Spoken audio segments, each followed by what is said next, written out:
안녕하세요. 이번 영상은 메일로 하드 서페이스 모델링을 어떻게 면을 정리해야 될지에 대한 그런 질문을 보내주신 분이 계십니다. 그것에 대한 답변 영상입니다. 이렇게 이제 만들어 주셨는데, 이렇게 지금 3번 눌렀을 때 면의 흐름이 조금 아쉽다. 이걸 어떻게 해결을 해줄 수 없냐라는 그런 부분이었습니다. 우선 몇 가지 방법이 있는데요. 하나씩 보도록 하겠습니다. 먼저 언급을 드릴 만한 요소가요. 여기 있는 이 면의 개수가 상당히 많습니다. 이 3번 모드라고 하는 거는 디스플레이를 3번 모드로 하는 거지, 디스플레이 상으로. 결국에는 이제 이 스무스라고 하는 걸 적용을 해준 부분이 되거든요. 그러면 이렇게나 많은 페이스들이 만들어지게 됩니다. 뭐 이 부분을 위해서라면 뭐 상관없을 수 있는데요. 여기 있는 안쪽 부분, 이 부분 같은 경우는 굉장히 좀 낭비되는 부분이 있어요. 이렇게까지 많이 안 해도 상관이 없을 수도 있는데 말이죠. 어찌되건 그런 것들도 좀 중요한 부분이긴 합니다. 굳이 3번을 할 필요가 있느냐라는 생각이 조금 들기는 해요. 그렇지 않더라도 우선 한번 해보도록 하겠습니다. 지금 이렇게 이런 식으로 이제 표현을 해주셨는데, 우선은 이제 먼저 언급을 드릴 만한 게, 이렇게 이 보통 파티셜, 뭐 이렇게 파팅 라인, 뭐 그리고 뭐 이음새 부분, 뭐 이런 부분, 이런 것들을 이제 만들기 위해서는 그 부분은 서로 다른 물체이기 때문에 그렇게 표현이 되는 겁니다. 그래서 굳이 이렇게 한 덩어리로 만들려고 하면 면의 흐름이나 이런 것들이 이상해질 수 있으니까요. 그렇게 하나로 만들려고 하지 마시고요. 따로 분리를 해줘도 좋다라는 걸 먼저 말씀을 드리도록 하겠습니다. 한번 해보도록 할게요. 이쪽 부분에 이런 형태의 모양의 그런 홈을 만들어 보도록 할게요. 그럼 이렇게 선택을 해주시고요. extract라고 하는 명령을 이용해서 이렇게 뜯어주도록 하겠습니다. 메쉬, 에디트 메쉬에서 extract라는 걸 이용해서 이렇게 뜯어줄게요. 그럼 이제 두 개의 오브젝트가 됐죠. 이렇게 두 개의 오브젝트 됐고요. 이렇게 이제 두 개의 오브젝트를 따로 관리하는 겁니다. 이 원본 오브젝트에서 뜯어준 거는 면의 흐름은 그대로 유지를 해야 되기 때문에 그렇게 뜯어준 거고요. 그 다음에 여기다가 이렇게 이제 홈을 예쁘게 만들어 줘야겠죠. 홈을 만들기 위해서는 좀 면들이 좀 필요하니까요. 우선은 컨트롤 1을 이용해서 이렇게 isolate라는 명령을 이용하는 겁니다. 이렇게 해주고 경계 부분을 선택해 줍니다. 그리고 이제 두께감을 살짝 주도록 할게요. extrude라고 하는 명령을 이용해서 안쪽으로 살짝 밀어 넣어 주도록 하겠습니다. 컨트롤 1 다시 눌러서 isolate를 풀어주고요. 마찬가지로 얘도 isolate 해서 경계 부분 이렇게 선택을 해주고요. isolate 그 다음에 extrude 이용해서 안쪽으로 살짝 해서 면을 이렇게 안쪽으로 밀어주도록 하겠습니다. 컨트롤 해서 이렇게. 그러면 이제 두 개의 오브젝트가 됐죠? 이렇게 떨어져 있는 안쪽으로 파여져 있고요. 근데 만약에 그 3번을 누르게 되면 이런 식으로 둥근 형태의 모양이 만들어지게 됩니다.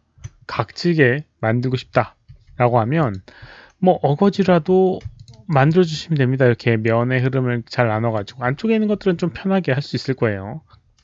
안쪽에 있는 부분은 만약에 그걸 표현한다 라고 하면 이렇게 멀티 커트를 이용해서 경계 부분 그 다음에 각져야 될 부분의 경계 부분을 이렇게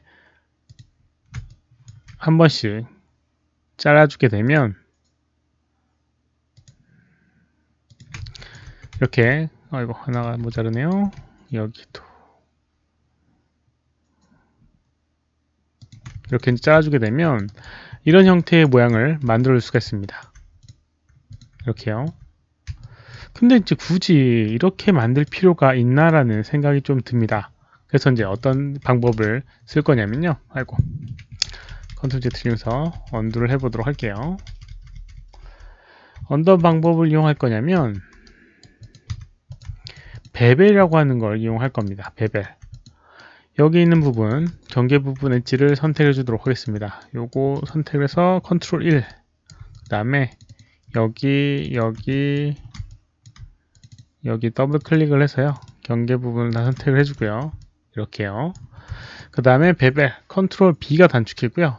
에디트 메쉬에 베벨이라고 하는 게 있습니다.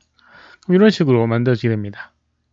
그리고 세그먼트를 3 정도 이렇게 주게 되면 이렇게 만들어지게 되고요. 그다음 프랙션이라고 하는 걸 작게 0.1 정도 이렇게 하게 되면 아주 얄팍하게 이렇게 만들어지게 됩니다. 그리고 컨트롤 1을 이용해서 다시 풀어주고요. 마찬가지로 이 헬멧 안쪽에 있는 부분도 이렇게 선택을 해주고요. 그 다음에 컨트롤 B 베벨 이용해주고, 여기 이제 면이 약간 흐트러지는 게 있는데, 이건 이제 이 프랙션이라고 하는 얼마만큼 범위를 할 것인지 0.1 정도 하게 되면 그런 것들이 좀 줄어들게 되고요. 역시나 세그먼트를 이용해서 3 정도 주게 되면 이렇게 만들어지게 되고, 컨트롤 1을 이용해서 하게 되면 이런 식으로 깔끔하게 홈이 파여있는 상태가 만들어지게 됩니다. 물론 이걸 스무스 모드를 하게 되면 이런 식으로 만들어지게 됩니다. 그래서 원하는 형태는 아닐 거예요. 근데 만약에 3번 모드가 아닌 이 형태 그대로 쓴다라고 하면 이런 식으로 해 주셔도 큰 문제가 없습니다. 아까 먼저 언급드린 여기 있는 면 자체가 적은 면의 개수는 아니에요. 굉장히 많은 면의 개수이기 때문에 충분히 그 정도 커버를 할 수 있고요. 만약에 그 부분이 조금 부족하다. 지금 이런 부분, 둥근 부분이 2개를 가지고 만든 부분이 있으니까 그 부분이 조금 아쉽다라고 하면 여기에 몇 라인을 더 추가해서 해주시는 게 더욱더 자연스럽게 만들 수 있는 부분이 될 겁니다. 이렇게 한번 접근을 해 보시기 바랍니다. 따로 떨어뜨린다는 거 하나랑요. 그 다음에 베벨을 이용해서 스무스를 안 하고 베벨을 이용해서 둥근 경계면을 만드는 거. 그리고 뭐 좀 다른 방법이 있다라고 하면 이제 뭐 맵을 이용해서 해주는 방법이 있겠죠. 디스플레이스먼트나 범프 매핑이라는 걸 이용해서 해줄 수 있는 부분도 있습니다. 뭐 그런 것들을 잘 한번 이용을 해 보시기 바랍니다. 그리고 너무 가까이에 이렇게 하지 않는 이상은 크게 차이가 안 나는 부분도 있어요. 멀리서 보게 되면 그렇게까지 차이가 안 나니까 그런 것들도 고려를 할 수가 있을 거고요. 뭐 극사실적이고 뭐 클로즈업이 엄청나게 많이 된다라고 하면 문제가 되겠지만 말이죠. 그리고 이제 면의 흐름이나 이런 것들을 보게 되면 조금 부족한 부분들이 있습니다. 그래서 그런 것들은 실제로 이런 식으로 삼각형 형태의 모양, 여기 있는 이 부분, 이런 것들이 조금 문제가 될 요소의 부분이에요. 그래서 이제 이런 부분이 면의 흐름이 조금 잘못돼서 이렇게 이상하게 되는데, 이런 것들은 좀 정리를 해줘야 될 부분이 있는데, 이게 하나의 덩어리면 또 어려운 부분이 있고 하니까 면을 좀 더 정리를 하거나 아니면 분리를 해서 사용해 주시는 게 제가 보기에는 좋을 것 같습니다. 한번 잘 방향성을 찾아보시기 바랍니다. 보통 이제 이 제품 모델링 할 때 많이 사용하게 되는 그런 부분이에요. 베벨이라고 하는 거. 물론 이제 넙스 모델링 할 때 많이 사용하는 부분이죠. 폴리곤 같은 경우는 각진 게 무조건 생기기 때문에 그게 부분이 조금 아쉬운 부분이 있기는 해요. 아무튼 이렇게 사용할 수 있는 방법도 있습니다. 잘 고려를 해서 사용을 한번 해보시기 바랍니다. 이번 영상은 여기까지고요. 혹시 질문 있으시면 오른쪽 아래 메일 주소로 메일 보내주시거나 댓글 남겨주시면 최대한 답변해 드리도록 하겠습니다. 도움이 됐다면 좋아요, 필요하면 구독하기 눌러주시면 감사하겠고요. 시청해주셔서 감사합니다. 수고하셨습니다.